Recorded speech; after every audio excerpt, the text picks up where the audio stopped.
আসসালামু আলাইকুম, সবাই কেমন আছেন? আশা করি সবাই ভালো আছেন। আমিও ভালো আছি। তাই আপনাদেরকে দেখাবো আজকে থাম্বনেল কিভাবে এড করা যায় ইউটিউবের মাধ্যমে। তাই আপনার থাম্বনেল এড করার জন্য আপনার প্রথমে কী করতে হবে, এখানে দেখতে পাচ্ছেন ওয়াইটি স্টুডিও আছে, সেটাতে আমি ক্লিক করে নেব। ক্লিক করার সাথে সাথে এখানে আপনার ভিডিওতে শো করবে, আপনার ভিডিওতে ক্লিক করে নিতে হবে। আমি ভিডিওতে ক্লিক করে নিলাম। এখানে পেন্সিল আইকন আছে, পেন্সিল আইকনে আমি একটা ক্লিক করে নেব। এখানে দেখতে পাচ্ছেন আবারই পেন্সিল আইকনটা আসছে, সেটাতে আমি আবার ক্লিক করে নেব।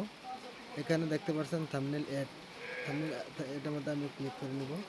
ক্লিক করার সাথে সাথে আপনি এখান থেকে আপনার থাম্বনেলটা অ্যাড করে নেবেন। অ্যাড করে নেওয়ার সাথে সাথে এখানে ডনটা আছে, ডনটা আপনি ক্লিক করে দেবেন। সেভের মধ্যে ক্লিক করে দেবেন। অবশ্যই আপনার ভিডিওতে থাম্বনেলটা অ্যাড হয়ে গিয়েছে, দেখতে পাচ্ছেন থাম্বনেলটা অ্যাড হয়ে গেছে। দেখেন আমার ভিডিওতে থাম্বনেলটা অ্যাড হয়ে গেছে। তাই এরকম ভিডিও পাইতে আমার ইউটিউব চ্যানেলটাকে সবাই সাবস্ক্রাইব করে রাখবেন।